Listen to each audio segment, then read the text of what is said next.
Le 29 novembre 1972 sort le premier jeu vidéo diffusé et popularisé au grand public. Well, here we are, playing ping pong when we ought to be working.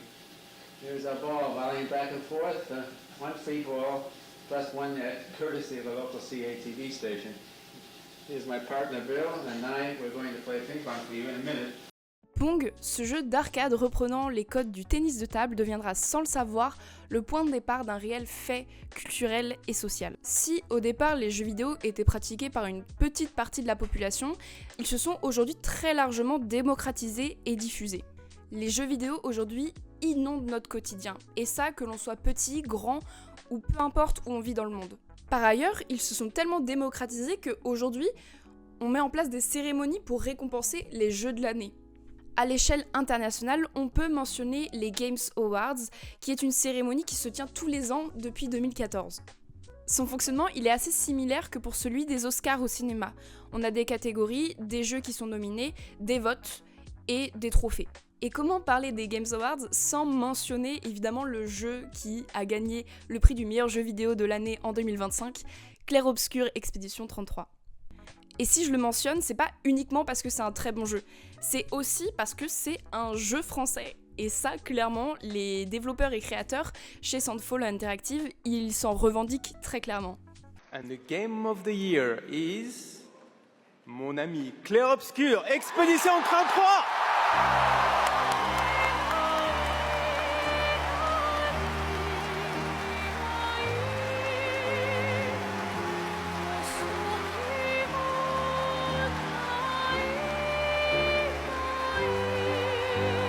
Le jeu a atteint une telle notoriété et reconnaissance à l'international qu'on peut presque se demander si finalement il n'est pas rentré dans le patrimoine français. Voilà, le terme il est placé, patrimoine, c'est le sujet de la vidéo d'aujourd'hui. Mais on va quand même préciser un petit peu la chose. Il faut avant tout distinguer deux éléments. D'un côté, on a le patrimoine matériel, donc qui concerne les éléments architecturaux, les œuvres d'art, le mobilier, etc. Typiquement la Joconde, patrimoine matériel. Et de l'autre côté, on retrouve le patrimoine immatériel, qui lui, du coup, désigne des éléments du patrimoine qui est vivant, qui est intangible. Typiquement, on retrouve dans cette catégorie-là les danses, les chants traditionnels et également les jeux traditionnels. Alors spontanément, si je vous mentionne jeux vidéo et patrimoine, on pourrait se dire d'office, c'est du patrimoine immatériel, dans une catégorie qui serait à côté de celle des jeux traditionnels. Mais est-ce que c'est aussi simple ? Est-ce que véritablement la pratique des jeux vidéo peut être considérée comme un élément du patrimoine immatériel ?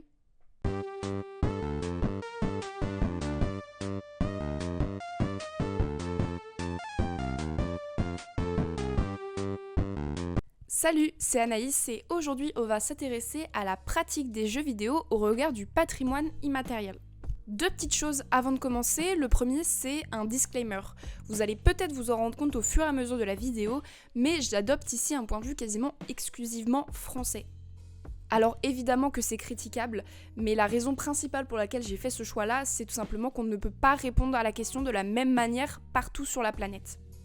La deuxième chose que je voulais dire, c'est que pour faire cette vidéo, j'ai réalisé en amont un questionnaire auquel vous avez été énormément à répondre, ça m'a énormément aidé. Alors merci énormément à toutes et celles qui ont partagé, qui ont répondu à ce questionnaire. J'ai notamment mobilisé à certains moments de la vidéo certaines de vos réponses. Alors peut-être que vous vous reconnaîtrez. Dans un premier temps, je vous propose de recontextualiser un peu et de voir en quoi les jeux vidéo, c'est avant tout une pratique culturelle et sociale. Ça paraît peut-être anodin, mais vous allez voir que ça va être d'une grande aide pour la suite de la vidéo.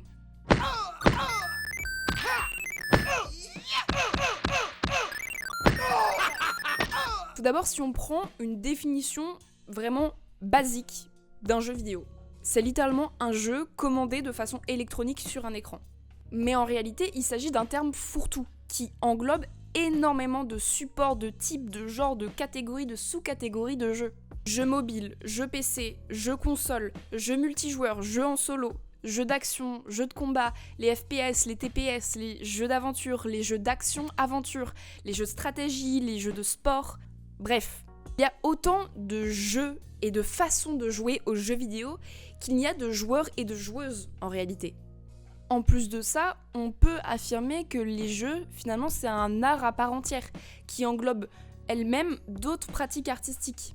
Musique, son, dessin, graphisme, animation, modélisation, scénario, narration. Finalement, on est assez proche de ce que le cinéma peut offrir. À seule exception que ici, le film il est mis en action par les joueurs et les joueuses. Dès lors, chaque jeu crée sa propre esthétique, ses propres références, ses propres codes et parfois même son propre lexique. Autour de cet univers, les joueurs et les joueuses vont pouvoir se rassembler et former ce qu'on appelle une communauté. Pour citer certaines réponses au questionnaire, il n'y a pas une seule et unique communauté jeu vidéo, mais chaque genre de jeu a sa communauté et chaque jeu a sa communauté. Ou encore, dans les jeux vidéo, les communautés sont essentielles, que ce soit pour s'entraider, pour évoluer dans le jeu, quel que soit le jeu auquel on joue, si on y joue vraiment, on appartient à sa communauté. Parfois, la passion pour les jeux vidéo, elle ne se forge pas uniquement autour d'un seul et unique jeu. Elle peut aussi se former autour de créateurs et créatrices de contenu qui partagent leur gameplay sur des plateformes en ligne telles que YouTube ou Twitch. D'ailleurs, sur la plateforme Twitch, on parle très directement de communauté pour désigner les personnes qui participent activement aux discussions dans le chat en direct. Et ici aussi, les communautés, elles naissent par le fait de se rassembler et de se reconnaître au travers de codes, de références ou parfois même de private jokes. Je vais prendre un exemple très concret d'une réponse que j'ai eue dans mon questionnaire d'une personne qui visiblement est très impliquée dans la communauté du streamer Weeper et qui nous en donne les caractéristiques suivantes. J'adore les courses de billes, les copypasta, les pseudo-roses, les singes et précisément les whipstitty. On est d'accord, si vous ne connaissez pas qui est Weeper ou que vous ne regardez pas activement ses streams, vous avez très certainement absolument rien compris de ce qui vient d'être dit. Et bah c'est tout le propos. Les jeux vidéo permettent de se rassembler autour d'une communauté. Cela permet de créer du lien, du sens et d'avoir un espace commun où l'on partage la même passion. Loin d'être un simple loisir, pour beaucoup les jeux vidéo c'est un véritable style de vie. Cela impacte les comportements, parfois même les styles vestimentaires, comme par exemple quand on croise une personne avec un maillot d'une team e-sport dans la rue. Mais aussi et surtout, les jeux vidéo jouent un rôle dans les relations sociales des personnes qui les pratiquent, puisqu'ils permettent de faire des rencontres et de tisser des amitiés qui, dans certains cas, dépassent même les frontières géographiques. En bref, tous ces points qu'on vient de citer précédemment, ils démontrent le fait que les jeux vidéo, c'est une pratique culturelle et sociale à part entière.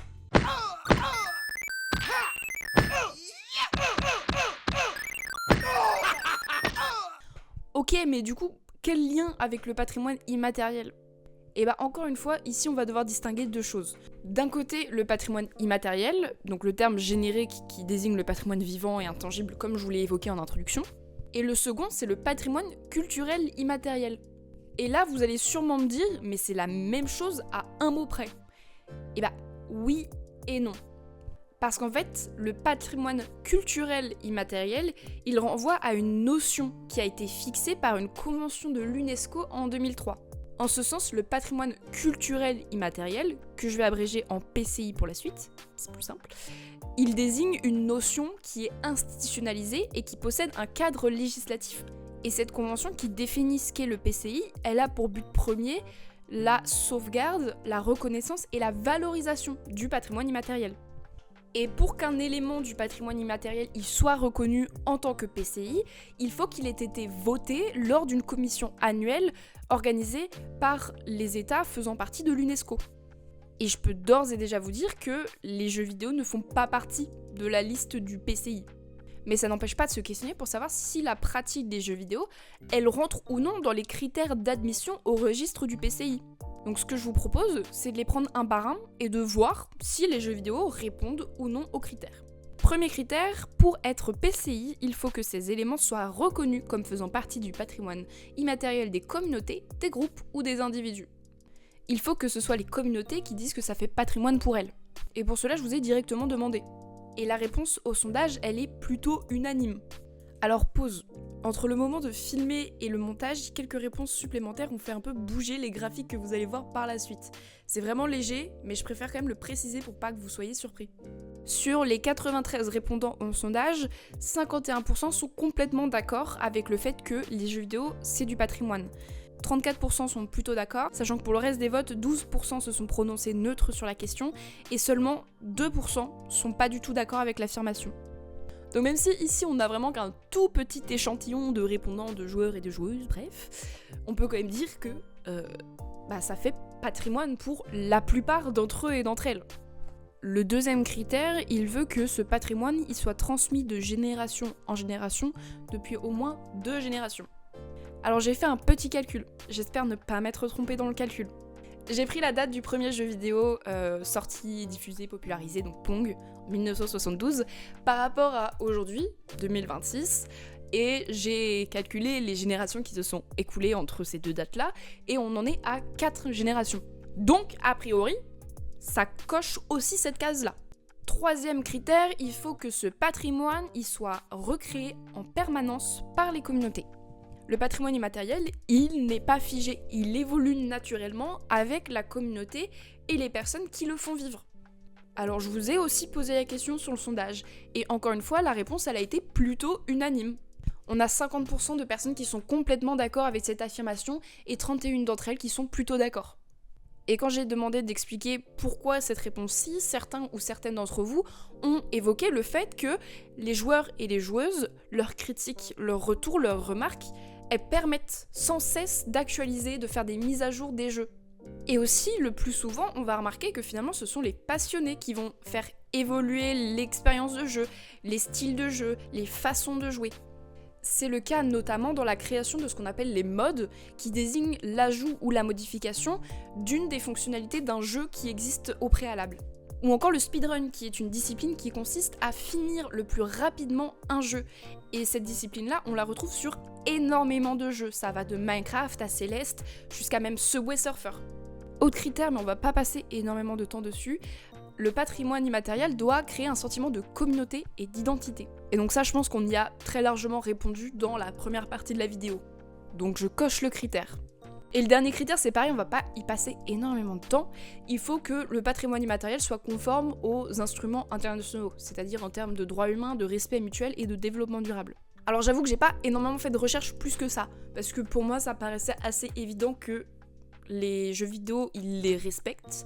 Quoique, j'émets quelques doutes en termes de développement durable, mais en soi, ça change absolument rien pour la suite de la vidéo, donc on va faire comme si ça fonctionnait. Bref, la pratique des jeux vidéo, elle répond à tous les critères du PCI selon la convention de l'UNESCO. Donc on peut affirmer, bel et bien cette fois-ci, que c'est du patrimoine immatériel. On pourrait presque même aller jusqu'à faire la demande d'admission pour que ça soit inscrit au registre de l'UNESCO. Bah en fait, j'ai menti. Il reste un critère pour être véritablement admissible à la commission de l'UNESCO. Il faut que l'élément en question, il figure déjà au préalable sur la liste nationale de l'inventaire du patrimoine immatériel. C'est une forme de premier checkpoint, si on veut, avant de potentiellement porter une candidature à l'UNESCO pour être inscrit en PCI et reconnu mondialement. Et c'est là en fait que les problèmes y commencent. Parce qu'en France, affirmer que la pratique des jeux vidéo c'est du patrimoine immatériel, ça soulève quelques tensions, quelques problématiques et parfois même quelques malaises qu'on peut retrouver même auprès des personnes qui les pratiquent.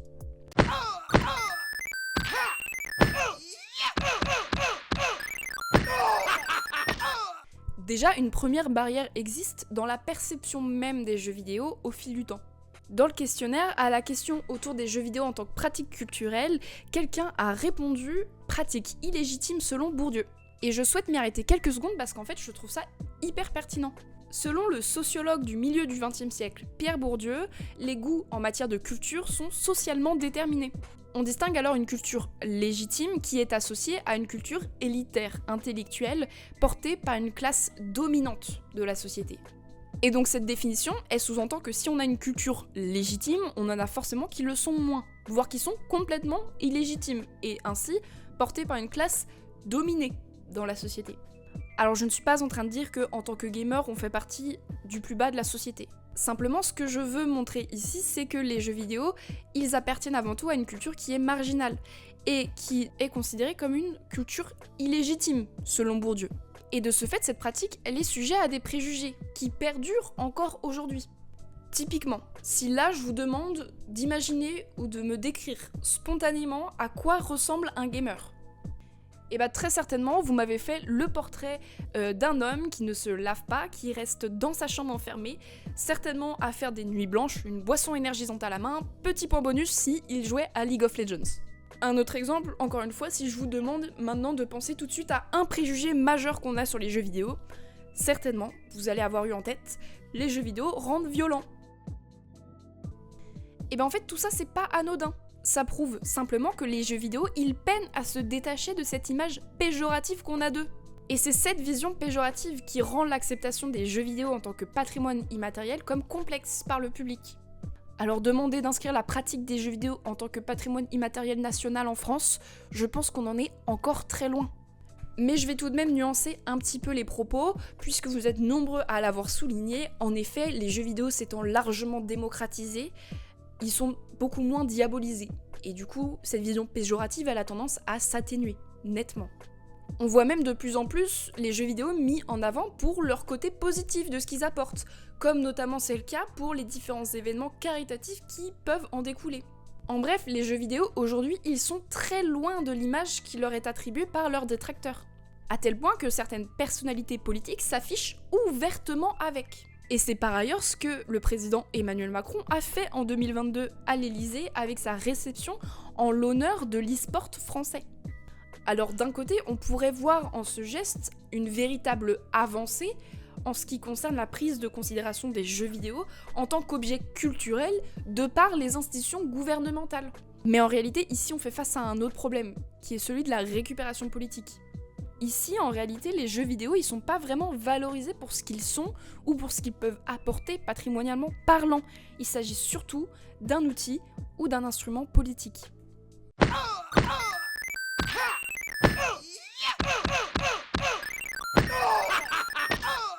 Bon, je reconnais que j'ai un peu divagué.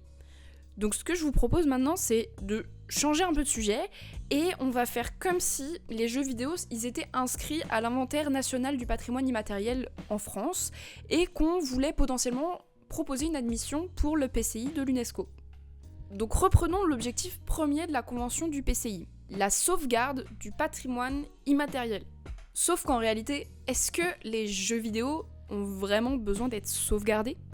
Le terme sauvegarde, il induit un potentiel danger à cette pratique qui pourrait donc l'amener à disparaître. Alors qu'aujourd'hui, très clairement, on est en pleine expansion du domaine du jeu vidéo, donc ça colle pas vraiment. Et si on prend l'objectif suivant de cette convention, c'est la valorisation. Et encore une fois, ici, un problème se pose. Dans le cas des jeux vidéo, qu'est-ce qu'on valorise ? Qu'est-ce qu'on préserve ? Qu'est-ce qu'on transmet ? Qu'est-ce qu'on met en avant ? Est-ce que c'est le jeu en lui-même ? Est-ce que c'est des supports ? Ou est-ce que c'est la pratique même des joueurs ou des joueuses à un moment T de leur histoire ? En plus de ça, on fait face à un autre problème, qui est celui que, à la fois, les jeux vidéo c'est du patrimoine immatériel, mais aussi dématérialisé, et de plus en plus avec les jeux sur PC. On a véritablement une démultiplication des jeux, des types de supports qui existent. Alors il est vraiment difficile de faire un choix de valoriser un seul jeu au détriment de tous les autres. On ne peut pas non plus enfermer un jeu vidéo dans un musée comme on peut le faire avec un tableau. En revanche, ce qui est plus facile, c'est de conserver et de valoriser les supports, type les cassettes, les consoles, les bornes d'arcade. Et de ce côté-là, on peut compter évidemment sur les collectionneurs privés, mais aussi, cette fois-ci, on peut compter sur certaines institutions publiques. C'est notamment le cas pour la BNF, la Bibliothèque nationale de France, qui, dans son dépôt légal, inclut les jeux vidéo. Il conserve aujourd'hui plus de 35 000 supports, retraçant donc l'histoire des jeux vidéo. Ils vont même jusqu'à conserver certaines vidéos publiées sur YouTube ou Dailymotion afin de documenter les pratiques qui sont associées aux jeux vidéo. Sauf que finalement, ici, on est quasiment exclusivement dans la conservation d'un patrimoine technique. Il n'y a pas une véritable valorisation de la pratique des jeux vidéo en tant que patrimoine immatériel. Mais alors comment est-ce qu'on peut faire alors pour conserver, transmettre, valoriser les jeux vidéo en tant que patrimoine immatériel ? Et du coup, comprendre le patrimoine technique au même titre que la pratique des joueurs et des joueuses.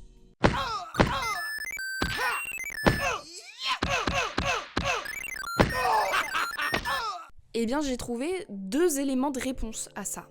La première, c'est que finalement, on n'a pas véritablement besoin d'attendre que les institutions s'emparent de la question pour valoriser la pratique des jeux vidéo. En réalité, c'est ce que les joueurs, les joueuses, les développeurs de jeux, les créateurs et créatrices de contenu font en permanence. Finalement, à quoi ça sert de figer les jeux vidéo dans une notion comme celle du patrimoine culturel immatériel ? On n'en a pas besoin. Mais comme c'est pas vraiment une réponse, j'ai essayé de réfléchir à autre chose.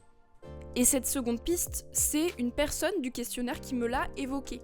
Autour de ma question, autour de l'importance de conserver les supports et les consoles de jeux vidéo, quelqu'un m'a répondu la chose suivante. Ça dépend pour quoi en faire. Juste le mettre dans un musée ou vraiment jouer. Je serais plutôt pour le deuxième. À moins que tu fasses un musée interactif, où du coup tu joues. Ça fait les deux d'un coup, OMG. Et là, ça m'a fait penser à un projet dont j'ai entendu parler il y a quelques mois, que vous avez peut-être également entendu parler. Le projet du musée Odyssée, qui est situé à côté de Paris et dont l'ouverture est prévue pour 2028. Ce projet, il se vend déjà comme étant le plus grand musée du jeu vidéo du monde. Mais au-delà de ce titre très grandiose, ce qui m'a surtout intéressé, c'est le contenu du lieu. Parce que ce lieu, il prévoit donc à la fois un espace muséal qui présente les différentes consoles qui a pu exister, retraçant donc l'histoire des jeux vidéo, couplé à des expériences immersives. Et à côté de ça, ils vont mettre en place des espaces de jeu et de vie, tels qu'une gaming arena pour des événements. Et moi, la question que je me suis posée, c'est est-ce que finalement, on n'aurait pas là les prémices d'une véritable solution pour la valorisation de la pratique des jeux vidéo en tant que patrimoine immatériel ? Un lieu où à la fois cohabite le patrimoine technique et les joueurs et les joueuses qui font vivre ce lieu, faisant ainsi un lien entre le passé, le présent et le futur des jeux vidéo. Merci d'avoir regardé cette vidéo jusqu'au bout, j'espère que ça vous a plu, que j'ai été claire. C'est un sujet qui est très ouvert, j'ai essayé de répondre du mieux que je pouvais au lien entre patrimoine immatériel et jeux vidéo, mais évidemment qu'il y a énormément de choses à rajouter ou de choses que j'aurais pu traiter mais que je n'ai pas pu malheureusement. Une nouvelle fois, je tiens à remercier les personnes qui ont répondu à mon sondage et qui l'ont partagé, vraiment ça m'a été d'une aide inimaginable. Et si le sujet il vous intéresse et que vous souhaitez aller plus loin, je vous conseille d'aller écouter le podcast Les jeux vidéo c'est la vie sur France Culture et de regarder la série Underscore sur Arte, je vous mets les liens en description. Sur ce, je vous laisse ici. C'est ciao. J'arrête là.